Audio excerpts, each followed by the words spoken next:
Assalamualaikum warahmatullahi wabarakatuh. Perkenalkan, nama saya Nur Rahman Usman SPLI. Saya adalah guru di MTS Darul Ulum Desa Baranganjaya, Kecamatan Tulang Bawang Tengah, Kabupaten Tulang Bawang Barat. Saya juga salah satu mahasiswa LPB dalam jabatan di LPDK Universitas Islam Negeri Al-Aniri, Banda Aceh, Angkatan 1 tahun 2021.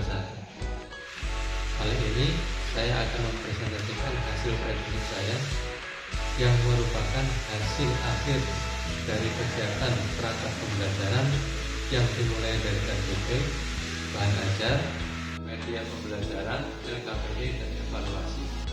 Rangkaian ini kami laksanakan dalam sebuah proyek video pembelajaran dengan teman-teman satu kelompok PPB bersama dosen pembimbing dan guru kamu. Assalamualaikum warahmatullahi wabarakatuh.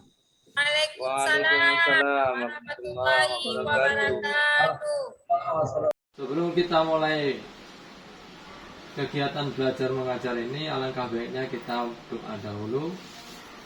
Bismillahirrahmanirrahim. Raditu billahi robba wa bil islami dina wa bi muhammadin nabiyya wa rasulah. Rabbi zidni ilma warzuqni fahma.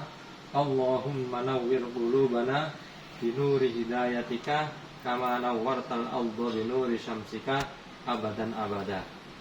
Selanjutnya mau kami absen dulu anak-anakku. Nurlela hadir enggak? Aan, Azhari, Yusnidar. Sudah memang hadir, kami lanjutkan. Ini hadir semua ya. Alhamdulillah. Kemudian materinya kita lanjutkan tentang puasa. Langsung aja dalam pembahasan puasa. Perhatikan semuanya anak-anak. Jangan sampai ada yang tertidur ataupun tidak memperhatikan. Sekarang pengertian puasa. Puasa dalam bahasa Arab disebut dengan siam atau saum, yang artinya menahan.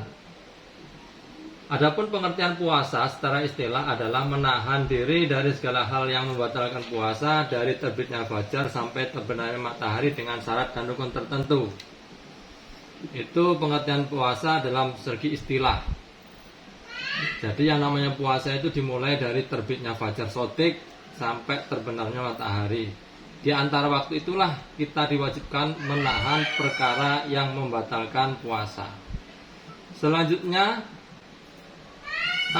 dalil tentang puasa. Allah Subhanahu wa taala berfirman dalam Al-Qur'an surah Al-Baqarah ayat 183 yang berbunyi, ya ayyuhalladzina amanu kutiba alaikumusyamu kama kutiba alal ladzina min qablikum la'allakum tattaqun.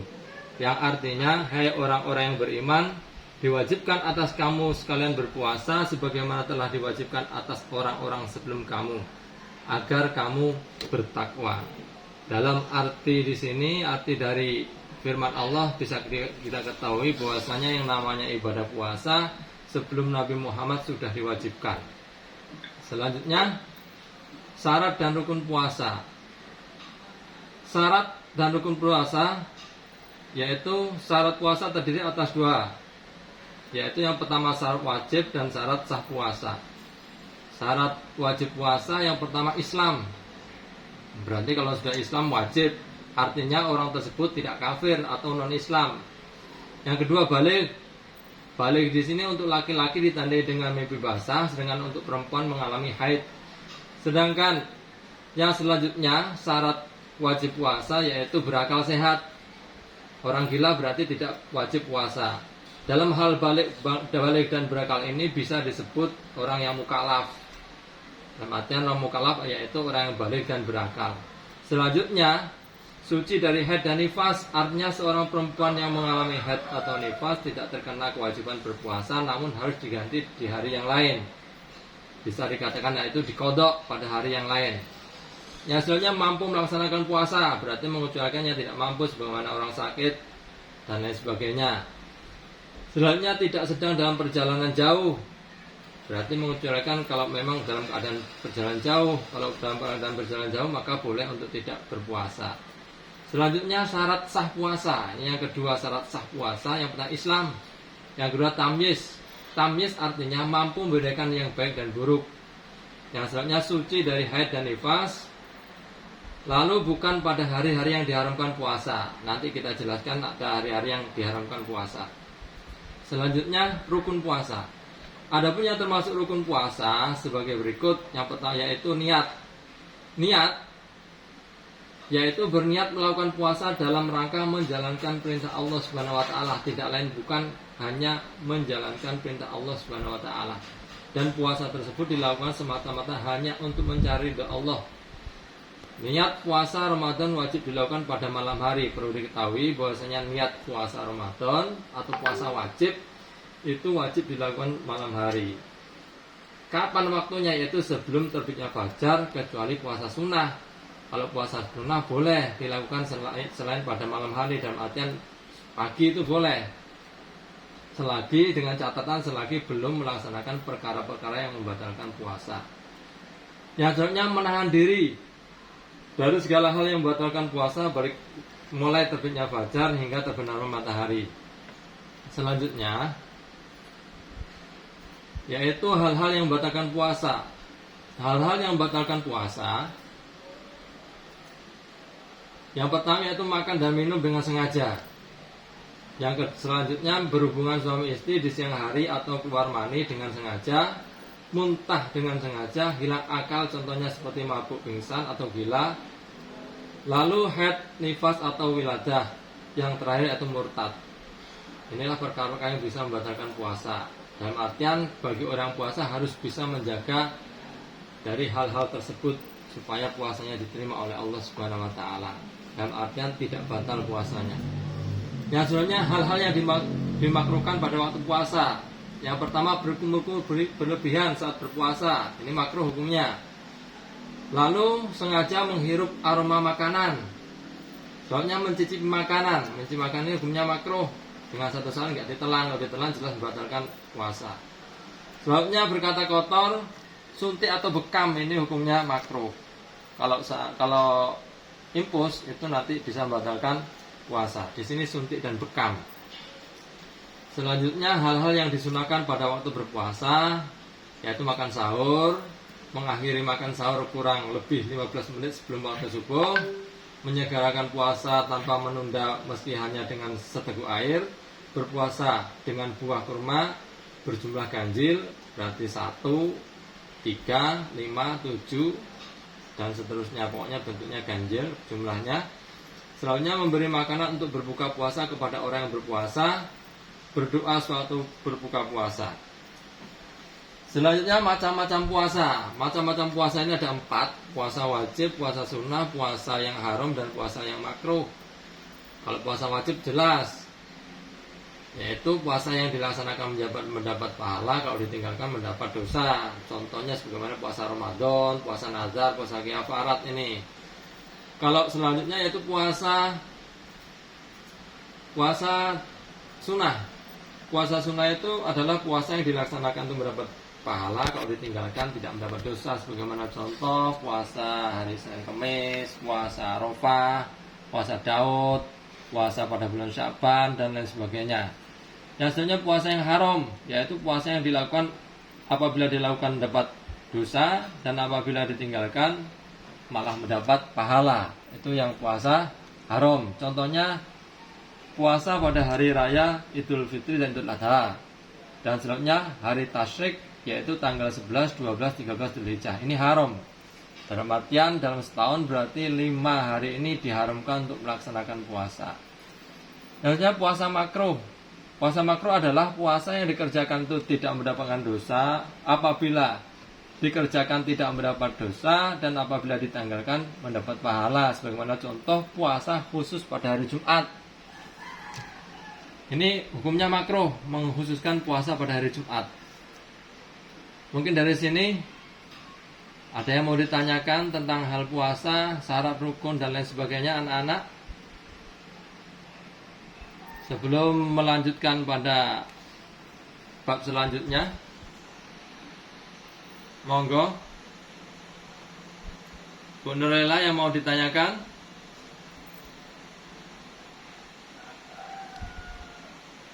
Mau ditanyakan enggak ini?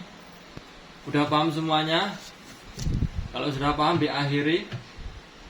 Anak-anak. Anak-anak, monggo. Pak, kalau bisa kita puasa hari Rabu boleh, Pak?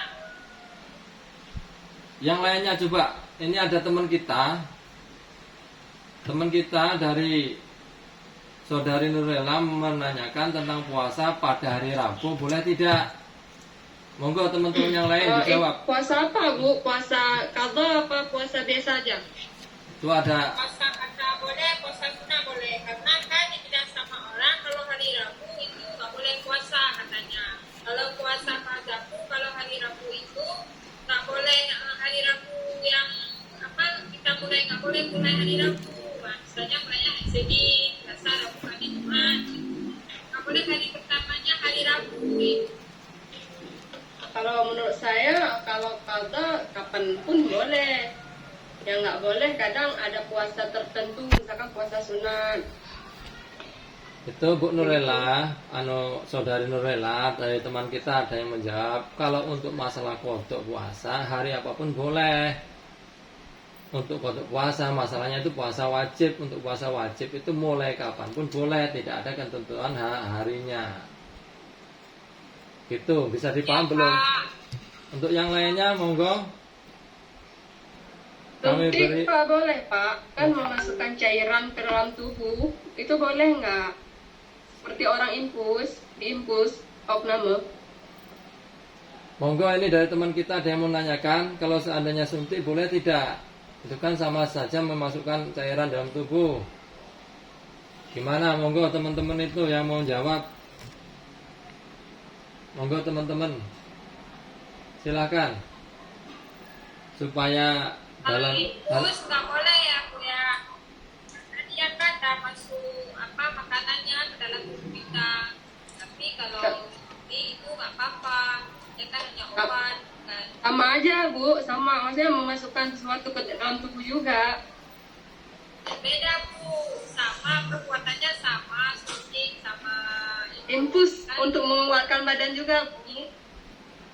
Beda Bu, kalau infus itu kan bisa memasukkan makanan lewat infus kan. Tapi kalau suntik ini dia yang dipakai itu misalnya kan di lengan kita kan memasukkan badannya juga apa-apa. ini ada jawaban dari saudari kita Nurlela. Itu kalau untuk suntik nggak apa-apa, hanya sebatas makro. Kalau infus bisa membatalkan puasa dengan satu alasan karena yang namanya infus itu memasukkan zat-zat makanan ke dalam tubuh, sehingga meskipun orang itu dalam seminggu nggak makan, hanya infus saja itu kuat manusia itu. Beda dengan suntik. Kalau suntik itu memasukkan obat yang tujuannya untuk menyembuhkan suatu penyakit. Beda halnya dengan infus. Kalau infus itu memperkuat badan kita, memberikan nutrisi ke dalam tubuh kita, tapi melalui otot-otot jaringan kita. Oleh karenanya yang namanya infus itu bisa membatalkan puasa. Mungkin bisa dipaham Bu, saudari? Paham Bu, paham Pak. Mungkin yang lainnya ada yang tanyakan, coba kita nyantai aja, tanya jawab biar ada kekeluargaan di antara kita. Jadi di sini kita itu saling memberi dan menerima. Monggo, yang lainnya. Kalau puasa aja tapi nggak sholat 5 waktu itu bagaimana Pak? Ini ada teman kita yang tanya, kalau seandainya puasa saja tanpa dia sholat 5 waktu itu gimana hukumnya? Monggo tanggapan teman-teman yang lain tuh. Monggo, silakan. Bu Lela, siapa lagi yang aktif ini?